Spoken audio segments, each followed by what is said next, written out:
करेंगे मौत का अंक गणित। उन्नाव के ग्रामीण इलाकों में एक के बाद एक संदिग्ध परिस्थितियों में बड़ी संख्या में ग्रामीणों की मौत हो रही है। मरने वाले लोगों में ज्यादातर को खांसी, बुखार और सांस लेने में दिक्कत है।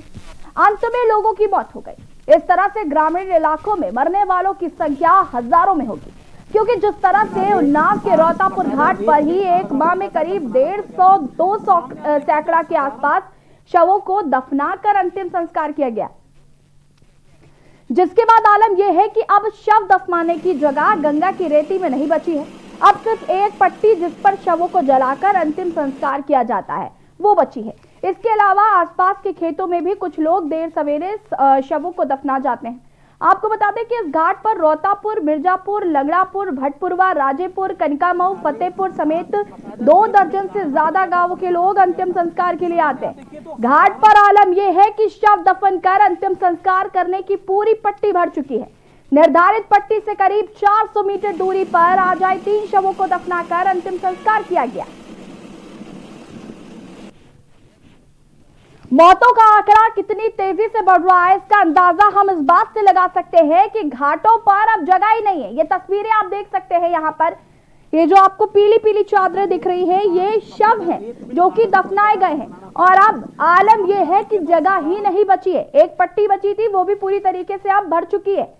अब शवों को जलाकर उनका अंतिम संस्कार किया जा रहा है। कहीं ना कहीं ये जो तस्वीरें हैं, ये डरा देने वाली तस्वीरें हैं कि मौतों का आंकड़ा आखिर इतनी तेजी से कैसे बढ़ रहा है।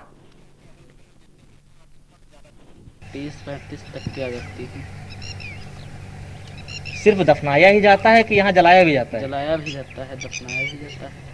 एक महीने में कितनी लाशें आई हैं यहाँ? 100-200 आई हैं, ये क्या गड़ी। अच्छा, कौन से लोग हैं मतलब जो आते हैं, जो बॉडी आती है, कौन से बीमारी वाले होते हैं कि कोरोना वाले होते हैं, कौन से लोग होते हैं? बीमारी वाले भी, कोरोना वाले, स्टूडेंट वाले भी।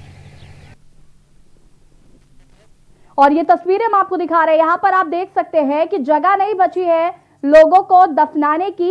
ये मौत का अंक गणित है। यहाँ पर आप तस्वीरें देख सकते हैं, ये भयावह तस्वीरें हैं, डरा देने वाली ये तस्वीरें हैं। आखिर लगातार मौतों का आंकड़ा इतनी तेजी से कैसे बढ़ रहा है, ये बड़ा सवाल है। ग्रामीण इलाके जहां पर पिछले साल कोरोना छू भी नहीं पाया था, पंचायत चुनाव के बाद आज जो स्थिति है वो इतनी भयावह तस्वीरें हैं कि हमारे पास घाटों में जगह नहीं है कि हम अंतिम संस्कार करवा सके, जगह नहीं है कि किसी को दफना सके। ये स्थिति हो गई है। कब्रिस्तान में गड्ढे खोदने तक की जगह नहीं है। इस तरीके के हालात जो है वो गांवों में देखने को मिल रहे हैं। लोग जांच नहीं करवा पा रहे क्योंकि जांचें हो नहीं रही। स्वास्थ्य विभाग की टीमें गांव-गांव पहुंच नहीं रही। दावे किए जा रहे हैं कि हर गांव में जाकर स्वास्थ्य विभाग की जो टीमें हैं वो जांच करेंगी। अगर किसी में कोरोना के लक्षण पाए जाते हैं तो उनको स्वास्थ्य विभाग की तरफ से सुविधाएं मुहैया कराई जाएंगी, उनको ऑक्सीजन दिया जाएगा। लेकिन इस तरीके की तस्वीरें हमें कहीं नजर नहीं आ रही हैं। और इस तरीके की जो तस्वीरें हैं वो कहीं ना कहीं डरा देने वाली तस्वीरें। और इसी पर हमारे साथ बातचीत करने के लिए अरुण अवस्थी जुड़े हुए हैं हमारे साथ उन्नाव से। अरुण, मैं आपसे जानना चाहूंगी, ये जो तस्वीरें हैं ये अपने आप में डरा देने वाली तस्वीरें हैं। स्थिति बहुत भयावह है, इस बात का संकेत देता है कि आज घाटों में जगह नहीं है हमारे पास कि हम किसी का अंतिम संस्कार कर सके जाके। बिल्कुल, जिस तरीके की स्थिति है ग्रामीण इलाकों में, जैसा कि प्रशासन अभी तक दावा कर रहा था कि सारी स्थितियां ठीक है, सब कुछ बेड है, जो मृतकों की संख्या प्रशासन की तरफ से बताई जा रही थी वो कुछ सैकड़ों में ही है। लेकिन जो असलियत है वो ग्रामीण इलाके की अगर बात करें तो पूरे उन्नाव जनपद में लगभग 1.5 से 2 दर्जन ऐसे घाट हैं जहां पे 1 से 2 लाशें पहले आया करती थी। आज की स्थिति की ये बात करें तो कहीं 10, कहीं 5, कहीं 15, कहीं 20 और कहीं कहीं 30 तक। जैसे 2 बड़े घाट यहाँ पड़ते हैं जो ग्रामीण इलाके के, एक बक्सर घाट और दूसरा रोहतापुर घाट। यहाँ के ग्रामीण बता रहे हैं कि यहाँ एक दिन में 20 से 25 लाशें आ रही हैं। और जब जगह नहीं बची तो जो दोआबा होता है, जो 2 नदी के बीच का एरिया जो सूख जाता है, उस दोआबे में अब लाशें दफनाई जा रही हैं। चूंकि लकड़ी है नहीं, पैसा बहुत ज्यादा खर्चा हो रहा था, इसलिए अब लोग सीधे सीधे कहीं संक्रमण से बचने के लिए कभी पैसे से, जो छूटे हुए लोग हैं वो पैसे के चलते सीधे सीधे जमीन में दफना रहे हैं। इस पूरी प्रक्रिया को जब इस मामले का खुलासा हुआ उसके बाद से प्रशासन भी सक्रिय हुआ है। उन्नाव में बक्सर की अगर बात कर ले तो बक्सर में हमेशा से ही सीमा विवाद रहा है, उन्नाव और फतेहपुर के सीमा विवाद रहा है। इसलिए अब ये कहा जा रहा है कि ये जो स्थान है, ये स्थान फतेहपुर की सीमा में है, न कि उन्नाव की सीमा में। खैर जहां भी है, जिस स्थान पर भी है, लेकिन ये स्थिति भयावह है कि बड़ी संख्या में शव आ रहे हैं और वो दफनाए जा रहे हैं। स्थिति तब और भयावह हो जाती है जब गंगा के किनारे की जो जगह होती है वो भर जाती है, वो दफनाने के बाद में पूरी तरीके से भर जाती है। उसके बाद से शव दोबारा जो बीच का स्थान होता है उसमें दफनाए जा रहे हैं। कल देर रात से प्रशासन सक्रिय हुआ है और आज सुबह प्रातः कब और पहर तक प्रशासन सक्रिय रहा। जो बीच दोआबे में शव दफनाए गए थे उन पर मिट्टी डालने का, रेती से मिट्टी निकाल के डालने का काम किया गया है। जो चद्दर थी वो चद्दर हटाने का काम किया जा रहा है, जिससे कहीं ना कहीं ये बताया जा सके, प्रशासन ये बताना चाहता है कि जो संख्या मीडिया बता रही है वो संख्या सही नहीं है। सही संख्या वही है जिसका दावा प्रशासन कर रहा है। जी अरुण, मीडिया जो बता रहा है वो वही बता रहा है जो जमीनी हकीकत है, और जो आंकड़े बता रहे हैं वो कहीं ना कहीं अपनी नाकामी को छुपाने के लिए बताए जा रहे हैं। साफ हम तस्वीरों में देख पा रहे हैं कि अगर लोगों की मौतें नहीं हो रही हैं तो घाट कैसे भर रहे हैं। अगर लोगों की मौतें नहीं हो रही हैं तो ये शमशान घाट में जगह क्यों नहीं है। अगर मौतें नहीं हो रही है तो कब्रिस्तान में गड्ढे खोदने की जगह क्यों नहीं है। इस तरीके की स्थिति आज जो हम देख रहे हैं, कहीं ना कहीं ये बहुत ज्यादा चिंताजनक तस्वीरें हैं।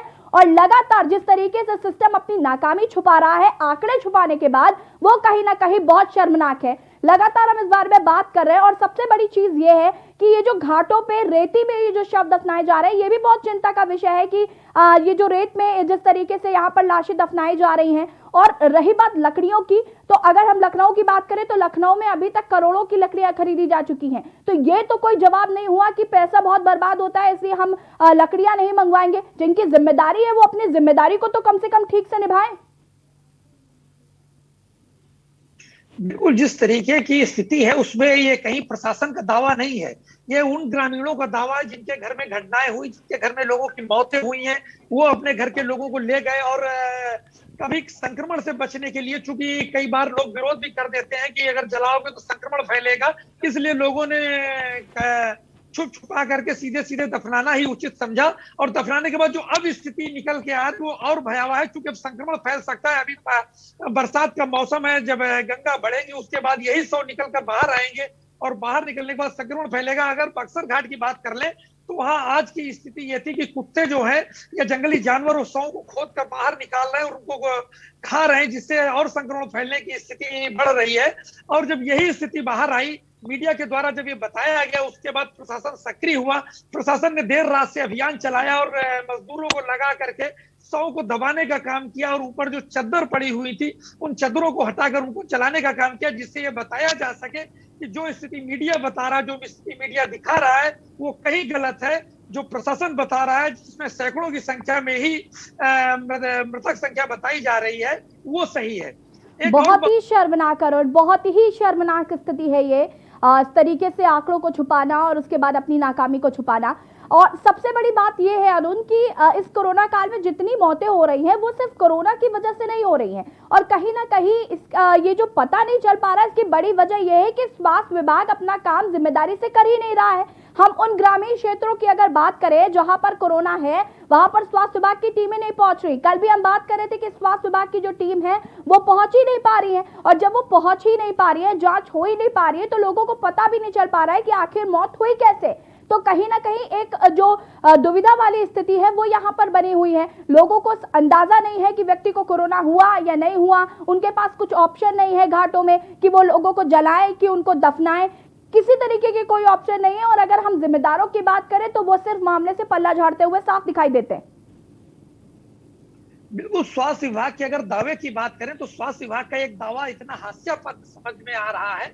स्वास्थ्य विभाग ने 5 मई से 11 मई के बीच में 7 दिन का एक अभियान चलाया, कोविड संवेदीकरण अभियान इसका नाम दिया गया। और इस अभियान में लगभग 5,65,126 घरों तक पहुंचने का स्वास्थ्य विभाग का दावा था। लेकिन अगर मरीजों की बात करें तो जो 2600 आशा कार्यकर्ता इसमें लगाई गई थी, उन्होंने जो रिपोर्ट दी है उसमें यह बताया कि कुल 2600 के लगभग मरीज जो इस तरीके की जिनके अंदर स्थिति नजर आ रही थी, जिसमें से लगभग 1094 लोग बुखार से पीड़ित थे, 1436 में कोविड की जैसे लक्षण मिल रहे थे।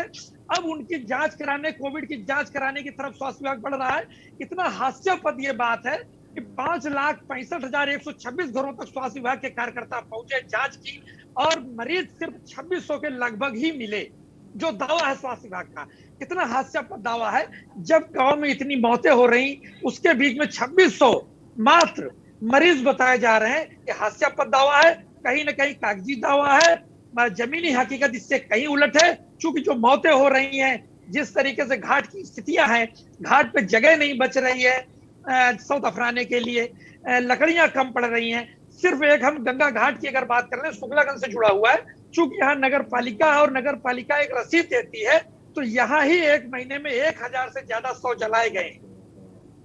ऐसी स्थितियों में ग्रामीण में जो 1.5 से 2 दर्जन घाट और पड़ते, जो छोटे गांव हैं, जहां से गंज मुरादाबाद से चालू होकर, बांगरमऊ से चालू होकर बक्सर तक जाता है, रायबरेली सीमा तक जाता है, हरदोई सीमा से रायबरेली सीमा के बीच में 1.5 से 2 दर्जन छोटे छोटे घाट हैं, जहां शव को दफनाया जाता है, शव को जलाया जाता है। वहां की अगर बात कर लें तो ये संख्या कई हजार में हो सकती है। जिस तरीके से बक्सर और रौतापुर में दिखाई भी पड़ रहा है कि रौतापुर में करीब 150 से 200 शव दफनाए गए हैं, करीब 500 शव की संख्या जो ग्रामीण बता रहे हैं वो बक्सर में हो सकती है। इस तरीके से कई छोटे और भी घाट है, वहां भी संख्या दर्जनों में है। ऐसी स्थिति में जो कई हजार शव पहुंचे हैं, वो ग्रामीण इलाके की भयावह स्थिति को बता रहे हैं, उजागर कर रहे हैं। ऐसे में जो स्वास्थ्य विभाग का दावा है वो हास्यास्पद है, निश्चित रूप से हास्यास्पद है। पता नहीं कैसे जांच कर रहे हैं, किस तरीके की जांच कर रहे हैं कि सैकड़ों और हजारों में ही लोग इनकी रिपोर्ट में या इनकी गिनती में आ पा रहे हैं, जबकि वस्तुस्थिति इससे कहीं अलग है। जी बिल्कुल अरुण, इसमें कोई दो राय नहीं है। हम बात कर रहे हैं मौत के अंक गणित की, जो सिस्टम समझाता, लेकिन सिस्टम अपनी नाकामी छुपाने के लिए इस अंक गणित को समझा भी नहीं सकता है। ग्रामीणों का जो कहना है, हम अपना एक खास कार्यक्रम जो लाते हैं जिसमें हम ग्रामीण इलाकों में जाकर उनसे बातचीत करते हैं, ग्राम प्रधानों से हमने बात की। उनका साफ कहना है कि स्वास्थ्य विभाग की टीमें हमारे पास पहुंचती नहीं है, और अगर स्वास्थ्य विभाग की टीमें वहां पर पहुंचती भी है तो उनके पास ऑक्सीमीटर नहीं होता है कि वो किसी का ऑक्सीजन लेवल चेक कर सके। वो सिर्फ और सिर्फ नॉर्मल एंटीजन टेस्ट करते हैं, अगर पॉजिटिव आए तो पॉजिटिव, नेगेटिव आए तो नेगेटिव। उसके बाद भी अस्पताल नहीं है, अच्छे डॉक्टर्स नहीं है, ओपीडी को बंद करके रखा हुआ है, जिसकी वजह से किसी तरीके का कोई इलाज जो है वो मुहैया नहीं हो पा रहा है। लोग जागरूक नहीं है। वैक्सीन 4 से 5 लोगों को लग पाती है। कल हमने कुछ ग्राम प्रधानों से बात की, उन्होंने साफ कहा कि 4 से 5 लोगों को ही सिर्फ वैक्सीन मुहैया हो पाती है। तो अगर ऐसी स्थिति रहेगी तो गांव के गांव तबाह हो जाएंगे। अरुण, बिल्कुल, जो स्थिति है, जिस तरीके के दावा सिस्टम करता है कि 5,65,000 घरों तक पहुंचने की बात करता है, जहां कोरोना महामारी के रूप में भयावह स्थिति लिए हुए है, वहां उन्नाव का स्वास्थ्य विभाग बता रहा है कि कुल 2600 कार्यकर्ता, जो आशा कार्यकर्ताओं ने 5,65,000 घरों तक पहुंच के जांच की, उसमें सिर्फ 2600 के लगभग 2530 लोग बुखार अथवा कोविड जैसे लक्षणों के मिले हैं। कितनी हास्यास्पद बात है। क्या है, इतने बड़े जिले में जहां 30 लाख से अधिक की आबादी है और 5,65,000 उसमें घर हैं जहां पर लोग पहुंचे, जांच करने पहुंचे, और ऐसी स्थिति में यह बताना कि सिर्फ 2500 लोग, जबकि हजारों की संख्या में तो लोग घरों पे आइसोलेशन में हैं। ऐसी स्थितियों में स्वास्थ्य विभाग सिर्फ शहरों तक सीमित है, ग्रामीण क्षेत्रों की स्थिति भयावह है, वहां तक स्वास्थ्य विभाग पहुंचने में नाकाम है। अगर अभी बात कर लें इन्हीं सब चीजों से जुड़ी हुई एक बात, जिसमें कल जिले में सारे सीएससी और पीएससी के प्रभारियों ने इस्तीफा दे दिया था, सिर्फ इसलिए कि उनके ऊपर काम का बोझ पड़ रहा था। जिला प्रशासन कहीं ना कहीं उनसे काम चाहता था और वो काम नहीं करना चाहते हैं, इसलिए उन्होंने इस्तीफा देकर दबाव बनाने का एक जो रचना रची थी, वो भी एक सामने आई थी कल। स्वास्थ्य विभाग पूरी तरीके से इस पूरे मामले में फेल नजर आ रहा है। जी बिल्कुल अरुण, तनख्वाह टाइम पे चाहिए, लेकिन जब काम की बात आती है तो किसी को भी काम नहीं करना, अपनी जिम्मेदारी नहीं समझनी। लोगों की मौतें लगातार हो रही हैं। मुझे समझ में नहीं आता, मैं और आप अगर इस घटना से दुखी हो सकते हैं तो क्या हमारा सिस्टम इतना संवेदनहीन है, उसे दिखाई नहीं पड़ती ये मौतें? क्या उन्हें समझ नहीं आता कि इस वक्त आम जनता को उनकी कितनी जरूरत है? जिस तरीके से आज सुबह भोर पहर लगभग 5 बजे के बाद फतेहपुर जिला प्रशासन के अधिकारी और उन्नाव जिला प्रशासन के अधिकारी बक्सर घाट पहुंचते हैं, वहां दोआबे में जो 2 नदियों के बीच का एरिया था जहां पे शव गाड़े गए थे, उस एरिया में मजदूरों को लगा के शव को की मिट्टी बराबर करने का काम किया जा रहा था, और जो ऊपर चद्दर पड़ी हुई थी उनको उठा के जलाने का काम किया जा रहा था। इससे साफ लगता है कि प्रशासन क्या दिखाना चाहता है, प्रशासन क्या बताना चाहता है। निश्चित रूप से पहले तो आज तक तो स्थिति ये थी कि सीमा विवाद चल रहा था, फतेहपुर और उन्नाव के बीच में बक्सर में। लेकिन रौतापुर की स्थिति जो है वो कहीं अलग है। रौतापुर में भी 150 से 200 की संख्या में 100 दफनाए गए हैं और वहां मौके की स्थिति जो ग्रामीण बता रहे हैं वो वर्तमान में 20 से 2500 रोज आ रहे हैं। कहां से आ रहे हैं इसकी स्थिति कोई नहीं बता पा रहा है, लेकिन अगल बगल के गांव से ही वो लोग वहां पहुंच रहे हैं। पहले जो संख्या 2 से 3 हुआ करती थी वो संख्या आज 20 से 25 हो गई है मरने वालों की। और अगर पूरे उन्नाव की ही बात कर लें तो 1.5 से 2 दर्जन यहाँ छोटे बड़े घाट हैं। उन घाटों पर यह संख्या लगातार चल रही है और ऐसी स्थिति में लगभग रोज प्रतिदिन 150 से 200 पहुंचने की बात जो दावे हैं उससे उलट है। लगभग 200 से 200 रोज जलाए जा रहे हैं या फिर 200 दफनाए जा रहे हैं। ये संख्या ग्रामीण इलाके की है, ना कि शहर की। शहर में भी 3 बड़े घाट हैं, इसमें जाजमऊ और गंगा घाट। गंगा घाट में पक्के घाट और गायत्री मंदिर के पास जो दूसरा घाट है, इस एरिया को अगर हटा दे, ये तीनों घाटों की अगर संख्या हटा दें तो ग्रामीण एरिया में 200 से 300 लाशें रोज पहुंच रही हैं, ऐसा दावा ग्रामीण कर रहे हैं जिनसे के न्यूज की टीम ने बात की। और उसके बाद जो उन्होंने बताया उसमें 200 से 300 के बीच में संख्या पहुंचने की बात की जा रही है।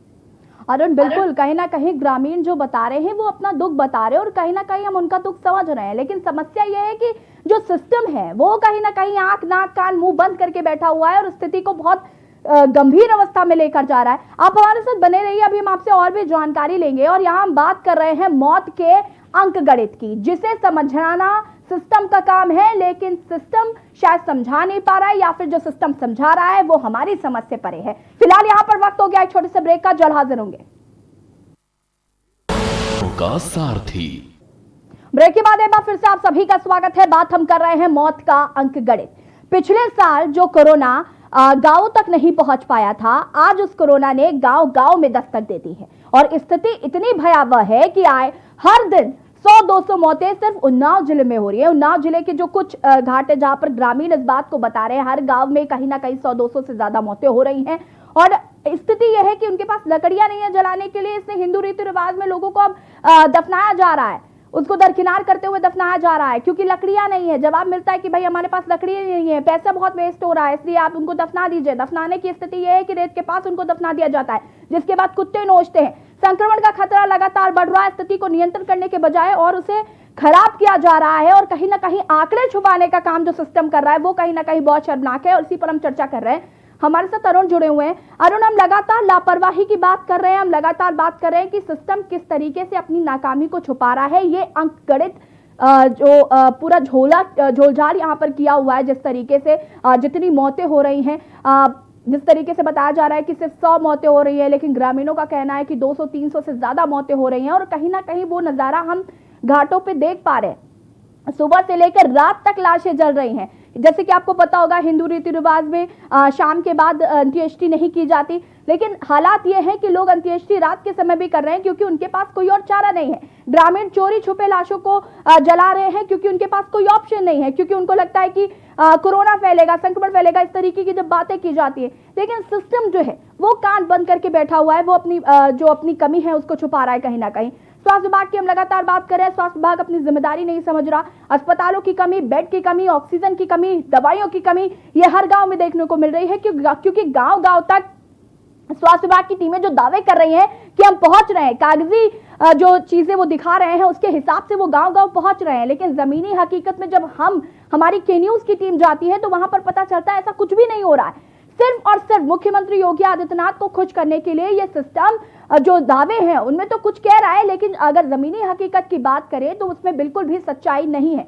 वैक्सीनेशन की अब हम बात करते हैं अरुण, वैक्सीनेशन ठीक से गांव में नहीं हो पा रहा है। हमने कुछ ग्राम प्रधानों से बात की, उन्होंने कहा कि वैक्सीन मिल ही नहीं रही है, लोग लगा ही नहीं रहे हैं और कहीं ना कहीं जागरूकता का भी बहुत अभाव है। ग्राम प्रधान कोशिश कर रहे हैं कि वो जागरूक कर सके लोगों को कि वैक्सीन लगाना इस वक्त कितना जरूरी है, लेकिन उन्हें ऐसा लगता है जब हमारे पास स्वास्थ्य व्यवस्थाएं ही सुचारू रूप से नहीं है तो हम आखिर वैक्सीन लगवा कर क्या करेंगे। बिल्कुल, जिस तरीके से वैक्सीनेशन चल रहा है इसमें भी एक बड़ी चीज निकल के आ रही है, जागरूकता की सबसे बड़ी कमी है। जी ग्रामीणों में अभी भी वैक्सीनेशन को लेकर कहीं ना कहीं डर है, जिसके चलते ग्रामीण नहीं निकल रहे हैं। उन्नाव जिले में 42 केंद्र बनाए गए वैक्सीनेशन के लिए, और जो सरकारी आंकड़े आ रहे हैं उसमें 1200 से 1500 के बीच ही लगभग रोज वैक्सीनेशन हो पा रहा है 42 केंद्रों पर। ऐसी स्थिति में निश्चित रूप से कहा जा सकता है कि जागरूकता की कमी है, या फिर ग्रामीण वैक्सीन नहीं लगवाना चाहते, उनके अंदर किसी तरीके का डर चल रहा है। हम बात करें तो उन्नाव की लगभग 36 लाख की आबादी है, और फर्स्ट राउंड में जिसमें 45 साल से ऊपर वालों को और जो हेल्थ कर्मचारी थे या अन्य कर्मचारी थे, इनको जो वैक्सीनेशन किया जाना था उसका लक्ष्य 6 लाख के लगभग था। और अगर कल तक की बात करें तो 2,01,000, 2,10,000, 2,10,000 लोगों को ही अभी तक वैक्सीनेशन दिया जा चुका है। ऐसी स्थिति में जो अभी ये संख्या बकाया है लगभग 34 लाख की, इनको वैक्सीन कब दी जा पाएगी, कब कैसे इनको बचाया जाएगा वायरस से? चूंकि ये भी तय हो गया है कि बगैर वैक्सीन के वायरस से नहीं लड़ा जा सकता, कोरोना वायरस से नहीं लड़ा जा सकता है। ऐसी स्थितियों में जब वैक्सीन की गति इतनी धीमी है, तो जहां पर केवल 36 लाख में से 2.1 लाख यानी कि 2,10,000 लोगों को ही वैक्सीन दी जा पाई है। ऐसी स्थिति में आगे अभी कितना समय और लेंगे वैक्सीन देने के लिए, जबकि तीसरी लहर आने को है, और तीसरी लहर को लेकर के जो विशेषज्ञ है वो बड़ी बातें कर रहे हैं कि ये और भयानक होगी। ऐसी स्थिति में अभी हम सिर्फ 2,10,000 लोगों को ही वैक्सीन उन्नाव में दे पाए, जबकि 36 और लाख। एक और चिंता का विषय है अरुण, यहाँ पर जब कोरोना वायरस को अभी तक ग्रामीण ठीक से समझ नहीं पाए हैं, वैक्सीनेशन कितना जरूरी है अभी ग्रामीण इस बात को नहीं समझ पाए हैं, ऐसे में ब्लैक फंगस नामक बीमारी जो है वो भी आ चुकी है। मुख्यमंत्री योगी आदित्यनाथ ने इस पर चिंता भी जताई है, हालांकि इसके मरीज अभी तक मिले नहीं है, लेकिन चिंता का विषय ये भी है, जब आप कोरोना वायरस को लेकर लोगों को अभी तक जागरूक नहीं कर पाए तो आप ब्लैक फंगस को लेकर कैसे जागरूक करेंगे? बिल्कुल, अगर ग्रामीणों की बात करें तो अभी वो कोरोना को ही नहीं समझ पाए हैं, क्योंकि गांव में जो हमारे झोला छाप बैठे हुए हैं वो सबसे पहले बुखार का इलाज करते हैं, फिर टाइफाइड का इलाज करते हैं। तब तक इतनी देर हो चुकी होती है कि वो कहीं ना कहीं वो मौत हो चुकी होती है उनकी, और ऐसे में वो कोरोना को न समझकर, कोरोना की बात को न मानते हुए वो सीधे ले जाते हैं अपने घर के अपने परिजनों को, और सौ को या तो दफना देते हैं या फिर उनका अंतिम संस्कार कर देते हैं। ऐसी स्थिति में अभी वो कोरोना को ही नहीं समझ पाए हैं, वो ब्लैक फंगस को क्या समझेंगे? तो ये जो जागरूकता की कमी है, स्वास्थ्य विभाग की तरफ से जागरूक नहीं किया जा पा रहा है। अगर स्वास्थ्य विभाग की बात कर ले तो स्वास्थ्य विभाग के पास मैन पावर की एक बड़ी कमी दिखाई दे रही है। जो हमारे चिकित्सक हैं, जो सुदूरवर्ती गांव में बैठे हुए चिकित्सक हैं, वो काम नहीं करना चाहते हैं। वो काम के नाम पर बिल्कुल जो गांव के गरीब हैं, जो गांव के ग्रामीण हैं, उनको छोड़े पड़े हैं। वो कुल मिला के उन्हीं झोला छाप के सहारे अपने आगे की जो जीवनचर्या है, अगर बुखार आ रहा है, अगर किसी को कोई दिक्कत हो रही तो उन्हीं के पास पहुंचते हैं, क्योंकि शासन के आदेश पर ओपीडी बंद की जा चुकी है। जब ओपीडी बंद है तो सरकारी अस्पताल जाते नहीं है, वो झोला छाप के सहारे रहते हैं, उनसे इलाज लेते हैं, और इलाज लेते लेते कई बार ठीक हो जाते हैं, कई बार इतनी देर हो चुकी होती है कि उनकी मौत हो जाती है। बिल्कुल अरुण, उनके पास ऑप्शन ही नहीं है, उनके पास ऑप्शन ही नहीं है। वो कह रहे हैं कि हम झोला छाप डॉक्टर के पास क्यों नहीं जाएंगे? अब भाई किसी का मरीज अगर बुखार में तड़प रहा है तो जाहिर सी बात है, अगर ओपीडी बंद है और स्वास्थ्य विभाग का रुख वो नहीं कर रहे हैं तो जाहिर सी बात है कि वो झोला छाप डॉक्टर्स के पास जाएंगे। और इसी की वजह से मौतें इतनी तेजी से हो रही हैं, क्योंकि हमारी स्वास्थ्य विभाग की जो टीम है वो काम ही नहीं कर रही है और करना ही नहीं चाहती है। बिल्कुल, स्वास्थ्य विभाग की अगर बात कर लें तो स्वास्थ्य विभाग के जो डॉक्टर हैं वो ओपीडी बंद करके सिर्फ ट्रैकिंग और ट्रेसिंग में लगे हैं, लेकिन वो ट्रैकिंग और ट्रेसिंग कहाँ हो रही है ये भी कंफर्म नहीं है। क्योंकि अगर उन्नाव की ही बात कर लें तो 5,65,000 घरों तक तो पहुंचे कार्यकर्ता, लेकिन सिर्फ 2600, मात्र 2600 के लगभग मरीज चिन्हित कर पाए हैं, जिनको ये बताया जा रहा है इसमें से 1100 के लगभग लोगों में बुखार जैसे लक्षण मिले हैं और 1400 के लगभग लोगों में कोविड जैसे लक्षण मिले हैं। तो केवल लक्षण की जांच करके आप आए हैं, अभी तक इनकी कोई भी किसी भी तरीके की जांच नहीं हुई, ना एंटीजन से जांच हुई है, ना ही आरटी-पीसीआर जांच हुई है। जब जांच होगी तब कंफर्म होगा, पता नहीं ये जांच कब हो पाएगी, लेकिन तब तक हो सकता है देर हो चुकी हो।